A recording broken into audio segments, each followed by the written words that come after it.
बिस्मिल्लाहिर्रहमानिर्रहीम, अस्सलाम वालेकुम नाज़रीन। आप यूट्यूब चैनल देख रहे हैं, मैं इमरान खान हूँ। इन सबसे पहले जो एक बड़ी खबर है और वो ये है कि खैबर पख्तूनख्वा में वहाँ की जो काबीना है, उस काबीना ने एक बहुत बड़ी एक्टिविटी की है। एक्शन इन एड सिविल पार का ख़ात्मा कर दिया और ये इस्टेब्लिशमेंट के लिए एक बड़ी परेशान कुन सूरत हाल है, क्योंकि यही एक कानून था जिसकी वजह से खैबर पख्तूनख्वा के अंदर फ़ौज कार्रवाई करती थी। यानी इस कानून के तहत ही वो अपने इख्तियारात का इस्तेमाल करते थे।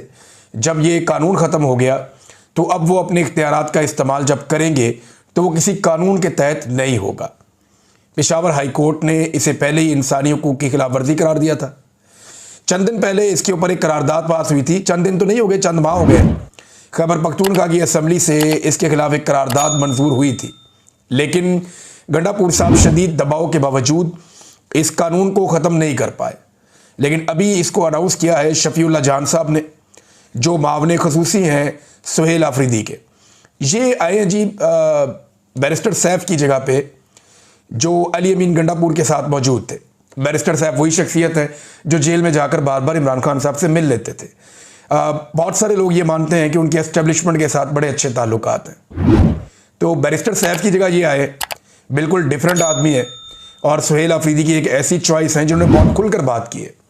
और ये क्योंकि नौजवान है, ISF से इन लोगों का ताल्लुक है, तो ये पॉलिटिक्स भी बड़ी खुलकर कर रहे हैं और किसी जगह पे बैक फुट पे जाते हुए दिखाई नहीं देते। तो मीडिया के महाज के ऊपर मैंने देखा कि शफीउल्लाह जान एक बड़ी एनर्जेटिक आवाज़ है पाकिस्तान तहरीक इंसाफ की। तो देखिए पोटेंशियल कितना होता है नौजवानों में। अगर नौजवानों पे भरोसा किया जाए तो उनमें बहुत पोटेंशियल होता है। वो बहुत बड़ी उम्र के लोगों से ज़्यादा ना सिर्फ एनर्जेटिक है बल्कि ज़्यादा काम भी कर सकते हैं। बहरहाल इन्होंने अनाउंस किया कि एक्शन इन एड सिविल पार का खात्मा हो गया। अब ये खात्मा होने के बाद फ़ौज किस हैसियत में खैबर पख्तूनख्वा में ऑपरेशन करेगी, ये अब आने वाले दिनों में हम इसके ऊपर नज़र रखेंगे। सुहेल आफरीदी एक के बाद एक प्रोग्राम कर रहे हैं और प्रोग्राम्स करने से उनकी मकबूलियत में इजाफा हो रहा है। यानी अगर हम देखें कि पहले प्रोग्राम से दूसरा, तीसरा, चौथा और अब जो सुहेल आफरीदी ने प्रोग्राम किया ये ISF के पास गए, ये उनका बुनियादी तौर पे उनका मोर्चा है। यानी जब मुश्किल तरीन वक्त आता है, कभी हालात कंट्रोल करने होते हैं तो आदमी अपने मोर्चे की तरफ जाता है। तो सुहेल आफरीदी का जो मोर्चा है वो ISF है, क्योंकि ISF से उनकी बुनियाद बनती है। वो ISF से आगे बढ़ते हुए यहाँ पे वज़ीर आला खैबर पख्तूनख्वा बने। तो ISF का एक बहुत बड़े इज्तिमा से उन्होंने खिताब किया। बड़ी तादाद में वहाँ पे स्टूडेंट्स मौजूद थे, नौजवान मौजूद थे। तो बातें तो उन्होंने बहुत सारी की, अशार भी सुनाए, बड़ी जज्बाती उनकी तकरीर थी।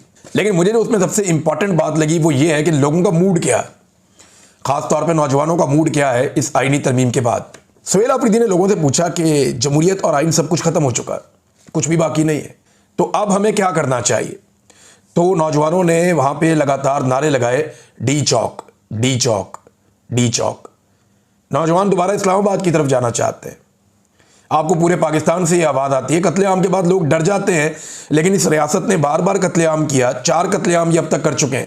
इसके बावजूद नौजवान कहते हैं हम डी चौक जाएंगे और इमरान खान की आज़ादी के लिए अब उन्हें कोई तहरीक ही चलानी पड़ेगी। देखें, आज से पहले अगर आइन से, कानून से, निज़ाम से किसी किस्म की कोई थोड़ी बहुत उम्मीद मौजूद थी तो 26वीं आइनी तरमीम के बाद बहुत हद तक वो ख़त्म हो गई थी। 27वीं आइनी तरमीम के बाद तो बिल्कुल ही ख़त्म हो गई। अब अगर कोई बेवकूफ़ी होगा जो इस निज़ाम से उम्मीद लगाएगा इमरान खान साहब के बाहर आने के या चीज़ों के ठीक होने के, अब 2 रास्ते हैं। या तो कोई दबाव बढ़ जाए और उसके बाद कोई मफाहमत हो जाए, और दूसरा रास्ता यह है कि अवामी ताकत, शदीद तरीन दबाव और एस्टेब्लिशमेंट के ऊपर अवाम का डंडा, निज़ाम के ख़िलाफ़ अवामी बगावत। अगर ये काम हो जाता है तो फिर तो बिल्कुल ही सिलसिला चेंज हो जाएगा। मेरे ख्याल में इसके अलावा हल अब कोई बचा नहीं है। जो कुछ इन्होंने आइन के साथ कर छोड़ा है उसके बाद कोई रास्ता बचता नहीं है। जो अदलिया के साथ कर छोड़ा है, ये वकला के अंदर बड़ा सख्त रद्द-ए-अमल आएगा।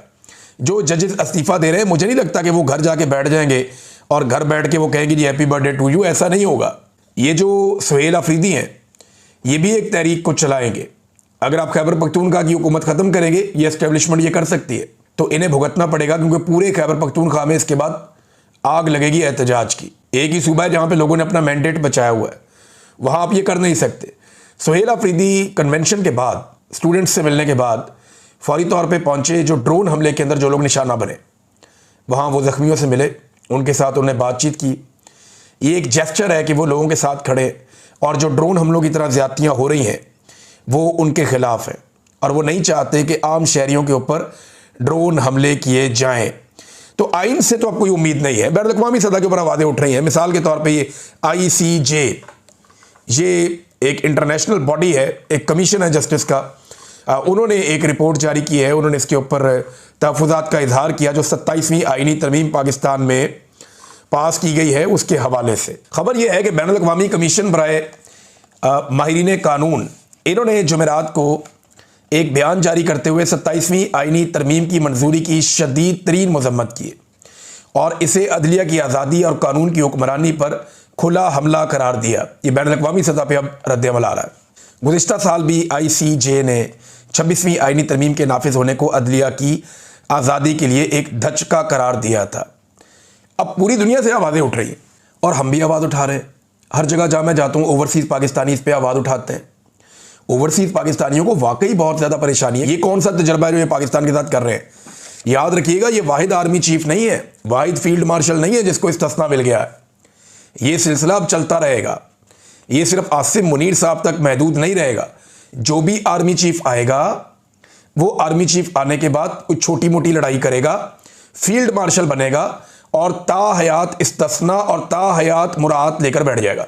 फिर आपको जान छुड़ानी मुश्किल हो जाएगी। सारे इख्तियारात फौज के उसके पास आ जाएंगे। वो मुल्क के स्याह और सफ़ेद का मालिक बन जाएगा। जो दिल करेगा वो करेगा। वो ये पाकिस्तान के साथ घिनौना खेल खेल दिया गया है।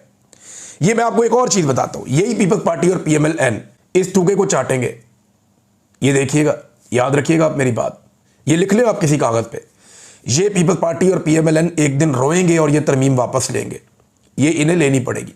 सारी पॉलिटिकल पार्टीज मिलकर एक दिन ये तरमीम वापस लेंगी और इस वक्त को सारे लोग कोस रहे होंगे कि ये हमसे क्या हो गया। वजह यह है कि फ़र्द वाहिद को, जब एक बावर्दी शख्स को आप इतनी ज़्यादा ताकत दे देंगे, उसको इतने ज़्यादा इख्तियारात दे देंगे, फिर वो आउट ऑफ कंट्रोल हो जाएगा। जो एब्सोल्यूट पावर होती है ना, वो करप्ट करती है और वो इंसान के दिमाग को पागल कर देती है और उसके बाद वो आदमी कुछ भी कर सकता है। इमरान खान साहब तो पहले ही ज़हनी मरीज कहते हैं आसिम मुनीर साहब को। ये प्रॉब्लम बढ़ता जाएगा और आने वाले दिनों में भी बढ़ेगा। तो हर चीज़ पे कब्जा हो जाए फ़र्द वाहिद का, उससे बेहतर है तरमीम वापस की जाए और ये करनी पड़ेगी। उलमा इकराम ने मुझे जो राय भेजी, मैं क्लियरली आपको बता रहा हूँ जो उसका लुब्बे लुबाब है। उन्होंने मुझे कुरान पाक की आयात भेजी अहादीस के ज़रिए से, उन्होंने मुझे सहाबा इकराम ने जो बात की उसके ज़रिए से, उन्होंने साबित किया। मुझे बहुत सारी चीज़ें भेजी गई हैं कि ये इस्तिस्ना हो ही नहीं सकता। मैं सिंप्लीफाई आपके सामने करता हूँ कि सदर, वज़ीर आज़म, आर्मी चीफ, किसी को इस्तिस्ना मिलना इस्लामी शरीयत के मुताबिक जायज़ नहीं है। इस्लाम इसकी इजाज़त ही नहीं देता। ये गैर इस्लामी अमल है। खुलफाए राशिदीन और अंबिया इकराम अलैहिस्सलाम को भी इस्तिस्ना नहीं दिया गया। दोनों जहानों के आका नबी अकरम सल्लल्लाहु अलैहि वसल्लम को भी इस्तिस्ना नहीं है। इसके बारे में आयात बाकायदा उन्होंने मुझे भिजवाई। मैंने वो पढ़ के उनका तर्जुमा पढ़ा और बाकी लिखा हुआ है इसके अंदर। मैं खुद कोई आलिम दीन नहीं हूँ, लेकिन उलमा इकराम ने मेरी रहनुमाई की है। ताहिर अशरफी जैसा बंदा कहता है कि इस्तिस्ना और एक्सटेंशन इनका इस्लाम से कोई लेना देना नहीं है। ये ताहिर अशरफी जो दिन रात आर्मी चीफ को उठाकर रखते हैं, उठाकर, और दिन रात वो गेम उठाकर रखते हैं आर्मी चीफ की, वो ताहिर अशरफी भी कहने पर मजबूर है कि ये इस्लाम से इसका कोई ताल्लुक नहीं है। ये इतनी घटिया चीज़ है इस्तिस्ना और एक्सटेंशन। बहरहाल इसमें अल्लाह ने अपने कवानीन और उसूलों से अंबिया अलैहिस्सलाम को भी इस्तिस्ना नहीं दिया। इस सिलसिले में अल्लाह रब्बुल इज़्ज़त के अहकामात बाकायदा उलमा इकराम ने मुझे बताए। अशरा मुबशरा, ये हमारे सहाबा इकराम वो हैं 10 सहाबा इकराम जिनके बारे में नबी अकरम सल्लल्लाहु अलैहि वसल्लम ने अपनी ज़िंदगी में बशारत फरमाई कि ये जन्नत में जाएंगे। अब इन्होंने जन्नत में जाना है, अल्लाह रब्बुल इज़्ज़त की जानिब से इनके लिए क्लैरिटी है, लेकिन उन्हें भी इस्तिस्ना नहीं है। वो अपनी ज़िंदगी में अपने आप को अकाउंटेबल समझते थे। अंबिया इकराम, खुलफाए राशिदीन सब अपने आप को अकाउंटेबल समझते थे, लेकिन यहाँ पे जो हमारे फील्ड मार्शल हैं वो अपने आप को अकाउंटेबल नहीं समझते। ये गैर इस्लामी है। मौलवी इसके ऊपर क्यों नहीं बोलते, क्यों नहीं इसके ऊपर बात करते? मैं हैरान हो रहा हूँ। उन्हें इसके ऊपर बात करनी चाहिए। हर चीज़ में उनका इस्लाम ख़तरे में पड़ जाता है, यहाँ उनका इस्लाम ख़तरे में नहीं पड़ रहा। जावेद हाशमी साहब ने इस हवाले से एक ट्वीट किया, मैं आपको पढ़ के सुनाता हूँ। आसिम मुनीर साहब, आपने डर कर इस्तिस्ना ले ली है क्योंकि आप जानते हैं कि इमरान खान वापस आ गया तो क्या होगा। इस तरमीम ने अदलिया पर वार से भी ज़्यादा अस्करी पार्टियों यानी पीपल्स पार्टी और नून लीग को मार दिया है और दूसरी जानिब जमहूरियत की जंग लड़ने वालों को मज़ीद ताकत दे दी है। अभी तक जो लोग ये समझते थे ना कि ये निज़ाम कभी ना कभी चल पड़ेगा, चलो कोई ना कोई पाकिस्तान का बन जाएगा, या जिन लोगों को थोड़ी बहुत अदालत से, सिस्टम से उम्मीद थी कि चलो चलने देते हैं, ठीक हो जाएगा, केस तो लगा हुआ ना इमरान खान का, कभी तो बाहर आएगा। अब उन सबको पता चल गया कि अब नहीं बाहर आएगा। उन सबको आइडिया है कि जब तक आसिम मुनीर साहब ये ताकत इंजॉय कर रहे हैं, ये इमरान खान का सामना नहीं करेंगे। लिहाजा इमरान खान को बाहर निकालने के लिए इन सबका बाजू मरोड़ना पड़ेगा और अब सबको इसके अंदर अपना किरदार अदा करना पड़ेगा, क्योंकि इमरान खान इस वक्त अब पाकिस्तान का मसला है, पूरे पाकिस्तान का मसला है। देखिए, इमरान खान के जो बदतरीन मुखालिफिन है ना, बदतरीन, वो इतनी बात तो मानते हैं तनकीद करने के बावजूद कि 90% इमरान खान साहब मकबूल हैं। 90% वो ये सब मानते हैं। मैं 70-80% कहता था, लेकिन बदतरीन मुखालिफिन जब 90% कह रहे हैं तो फिर मेरी क्या जरूरत है। लेकिन जो ये इमरान खान के साथ कर रहे हैं और जिस तरह से अपने आप को एक्सपोज कर रहे हैं, उसके बाद इमरान खान साहब की मकबूलियत को ये 95-99% तक पहुंचा देंगे। आपको ढूंढ ढूंढ के, बैटरियां मार मार के, चिराग लेके आप ढूंढेंगे तो आपको बड़ी मुश्किल से इमरान खान का मुखालिफ मिला करेगा। ये मुझे बाहर नहीं मिलता ना, बहुत मुश्किल से मिलते हैं लोग। मैं 100-150 बंदे को मिलता हूं तो 1-2 बंदे मुझे मिलते हैं जो इमरान खान साहब के मुखालिफ होते हैं। लेकिन मजे की बात यह है कि जो मुखालिफ होता है ना, वो बदतरीन मुखालिफ होता है। इमरान खान से या तो लोग इस वक्त शदीद प्यार कर सकते हैं या शदीद नफरत कर सकते हैं। कोई आदमी अपने आप को बीच में न्यूट्रल नहीं रख सकता, क्योंकि इमरान खान साहब ने इसकी गुंजाइश ही नहीं छोड़ी। उन्होंने अपनी थॉट के जरिए से, अपनी सोच के जरिए से इतनी क्लैरिटी पैदा की है, इतनी क्लैरिटी पैदा की है कि आज लोग दो राय रख ही नहीं सकते। या तो कोई बदतरीन बुग़्ज़ के अंदर मुब्तला होगा, बहुत थोड़ी तादाद है आजकल, या लोग इमरान खान से बेपनाह मोहब्बत करते हैं। और मैंने ज़्यादा लोगों को देखा कि वो बहुत प्यार करते हैं इमरान खान साहब से। हर जगह जहां मैं जाता हूं, मुझे आज नेपाल के कुछ लोग मिले, मुझे इंडिया के कुछ लोग मिले, मुझे कुछ और मुल्कों के लोग मिले, तुर्की मुझे मिलते हैं, तुर्क बहुत बड़ी तादाद में मिलते हैं, मुझे कुर्द लोग मिलते हैं, आज़रबाईजान के लोग मिलते हैं, सेंट्रल एशिया के लोग मिलते हैं, श्रीलंकन मिलते हैं, बांग्लादेशी मिलते हैं। वो सारे एक ही बात करते हैं कि जनाब पाकिस्तान में हमें सबसे ज़्यादा दिलचस्पी इमरान खान में है। वो इतना बड़ा लीडर है, आपने उसको जेल में क्यों रखा हुआ है? अब हम उन्हें क्या बताएं कि किसने जेल में रखा हुआ है? जिनका दिमाग ही नहीं काम करता, मुट्ठी खोपड़ी, उन्होंने पकड़ के इमरान खान को जेल में डाल दिया।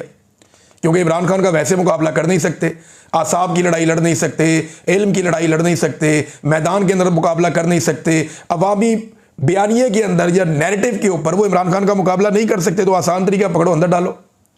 और अब बदले पे बदला ले रहे हैं। शहजाद अकबर साहब का देखें ना, उनको पासपोर्ट ही नहीं दे रही हुकूमत, कितनी बड़ी ज्यादती है। पहले उनके भाई को पकड़ा, शहजाद अकबर साहब के, उनके भाई को पकड़ के डाल दिया, अब जबरी तौर पे लापता कर दिया। वो जहाँ पे मुझे रखा हुआ था ना जबरी तौर पे लापता, मुझे वहाँ पता चला था कि वहाँ शहजाद अकबर के भाई को भी कुछ देर के लिए लाया गया था, उसे जबरी तौर पे लापता कर दिया। पहले उसके भाई को इतनी अजियत और तकलीफ दी, फिर उसे कहते रहे आके इमरान खान के खिलाफ वादा माफ गवाह बन जाओ तो हम आपको जो है बख्श देते हैं। अब उन्होंने इनकार किया, शहजाद अकबर ने बेवफाई करने से इनकार कर दिया, अपने भाई की तकलीफ बर्दाश्त कर दी, फैमिली की तकलीफ बर्दाश्त कर दी, लेकिन इनकार कर दिया। उसके बाद शहजाद अकबर के ऊपर बरतानिया के अंदर अटैक किया गया, एसिड फेंका गया उनके ऊपर। वो तो शुक्र है उन्होंने आंखों में ऐनक पहनी हुई थी, उनकी आंखें बच गई। और उसके बाद से लेकर अब तक बार बार बरतानवी जो सिक्योरिटी इदारे हैं वो उनकी आगे कभी गाड़ी चेक करते हैं, कभी घर चेक करते हैं, कभी उन्हें देखते हैं और बार बार उन पर दबाव डाला जाता है कि आप बरतानिया में असाइलम ले लें। अब वो लोग भी ज़रा डूब के फौत हो जाएं जो ये कहते थे कि ये सारे असाइलम ले रहे हैं बरतानिया में। शहजाद अकबर साहब ने तो असाइलम नहीं लिया। शहजाद अकबर साहब के पीछे तो ये भागते थे सारे एजेंसियों वाले जो बरतानिया के, और उनकी पुलिस, उनका इंतजामिया आकर कहती थी जी आप असाइलम क्यों नहीं लेते, हम आपको सिक्योरिटी प्रोवाइड करते हैं। तो उन्होंने कहा जी मुझे नहीं चाहिए, मैं असाइलम नहीं लूंगा, मेरे पास पाकिस्तानी पासपोर्ट है। अब उनके पास पाकिस्तानी पासपोर्ट है, वो जाकर अप्लाई करते हैं, वो पासपोर्ट ही नहीं दे रही गवर्नमेंट। वो बार बार जाते हैं, मैंने ट्रैवल करना है, मुझे ट्रैवल डॉक्यूमेंट मुझे आप दे दें, मेरा पासपोर्ट, तो गवर्नमेंट उन्हें पासपोर्ट नहीं दे रही। ये इस लेवल तक गिर गए हैं, इस लेवल तक ये लोग नीचे चले गए। नाज़रीन, अदलिया की हालत ये कर दी गई है कि फैसल वाडा जैसे बंदे अदलिया को धमकियां लगा रहे हैं। मैं एस्टेब्लिशमेंट को सिर्फ ये बताना चाहता हूँ कि ये धमकियां आपके खाते में पड़ रही हैं। ये जो बार बार कहा जा रहा है ना, ये ज़रा 2-4 जुमले में आपको बता भी देता हूँ कि किस नौयत की धमकियां लगाई जा रही हैं कि हम किसी को उठाकर कहीं ट्रांसफ़र करें, ये हमारी मर्ज़ी होगी, ये इब्तदाए इश्क है, आगे देखें होता है क्या क्या। अभी इन्हें सींग से पकड़ना है, कानूनी तौर पर इन्हें भगा भगा कर पागल करना है। अभी तो ऊंट पहाड़ के नीचे आया है, बड़ी बड़ी बातें, जिसकी चाय पतलून उतार दी, हम बताएंगे, हम फैसला करेंगे। मैं तो 10 साल की प्लानिंग करके बैठा हुआ था। इन्हें वो शरबत पिलाने जा रहा हूं कि इन्हें दिन नजर आएगा ना रात नजर आएगी। अंदाजा करें आप, ये एक ज़बान है एक सेनेटर की, ये सेनेटर की ज़बान नहीं है, ये एस्टेब्लिशमेंट की ज़बान है। इस्टेब्लिशमेंट याद रखे, ये सारा कुछ आपके खाते में पड़ेगा। ये आप करवा रहे हैं, जजेस की तौहीन, और ये सब कुछ आप ही कर रहे हैं। इससे पहले मुझे अच्छी तरह याद है कि जस्टिस मंसूर दी शाह साहब और अख्तर बिन उल्लाह साहब, जिनके बारे में अब ये सारे नून लीगी और ये इधर उधर से उछल के कह रहे हैं कि ये ठीक आदमी नहीं है, ज़रा इनके बारे में ये आप मरियम औरंगज़ेब और राणा सनाउल्लाह साहब के आप माजी के जो स्टेटमेंट है, ज़रा वो तो आप सुने, आपको पता चल जाएगा। ये राणा सनाउल्लाह साहब का स्टेटमेंट ज़रा आप सुने कि राणा सनाउल्लाह साहब क्या कह रहे थे कुछ अर्सा पहले इन्हीं जस्टिस मंसूर दी शाह साहब के बारे में। राणा सनाउल्लाह साहब कितनी तारीफ़ें कर रहे हैं। आप ज़रा मरियम औरंगज़ेब साहब के मुँह से भी आप तारीफ़ें सुन लें इन्हीं दोनों जजेस के बारे में, जिनके ऊपर अब ये सारे हमलावर हैं अपने टाउटों समेत। आगे भी और चीज़ें देखें कैसी ये तारीफ़ें किया करते थे। इन्हें जज पता किस तरह का चाहिए होता है, मैं आपको दिखाता हूँ इन्हें किस तरह का जज चाहिए होता है। ये जस्टिस क़य्यूम और शहबाज शरीफ की एक डिस्कशन है पुराने दौर में, जब शहबाज शरीफ वज़ीर आला हुआ करते थे यहाँ पंजाब में, और जस्टिस क़य्यूम एक जज हुआ करते थे। देखें जी, नवाज शरीफ साहब का हुक्म पहुँचाया कि चौधरी सरवर नाम का MNA है, उसकी नाअहली का केस है आपके पास जज साहब, तो ज़रा उसका ख्याल कर लेना। और वो जो पहले वाला काम था, उनके पहले वाला काम तो मैं तड़ा करता है, तो ये जनाब इसका ख्याल कर लेना। उसने कहा जी करता जी। अंदाज़ा करें कि नाअहलियों के फ़ैसले जजों के ऊपर ये टेलीफोन के ऊपर करवाए जा रहे हैं। ये शहबाज शरीफ ने एक जज से बात की है, इन्हें इस तरह के जज चाहिए। मुझे याद है कि एक इलेक्शन में मैं हमजा शहबाज से मिला, मैं कुछ इंटरव्यूज़ कर रहा था सियासतदानों के, तो मैंने हमजा शहबाज का इंटरव्यू भी किया। तो उसने वहाँ बैठे हुए लोगों के सामने ये बात की थी, और मैं गवाह हूँ इस बात का कि एक MNA का इलेक्शन लड़ रहा था, एक कैंडिडेट, उसके कागजात नामजदगी का रोला बन गया था। तो हमजा ने कहा जी मेरी जज से बात हो गई, आप बेफिक्र हो जाएं, ये मामला, मैं पहले भी ये खबर दे चुका हूँ। उसने कहा जी आप बेफिक्र हो जाए, मेरी जज से बात हो गई है, कोई मसला नहीं है, ये हो जाएगा। अंदाज़ा करें नाज़रीन, इस तरह के जजेस इन्हें पसंद हैं और इस तरह के जजेस के साथ ये लोग कंफर्टेबल रहते हैं। नाज़रीन और भी चीज़ें हैं, मैं आपके साथ शेयर करूँगा नेक्स्ट वीलॉग में। मेरे ख्याल में इस वीलॉग को हम यहाँ ख़त्म कर देते हैं, क्योंकि टाइम जो है वो लगभग 20 मिनट के पास हो गए हैं। तो बाकी नेक्स्ट वीलॉग में अब तक के लिए इतना ही। अपना ख्याल रखिएगा, अपने इस चैनल का भी। अल्लाह हाफ़िज़।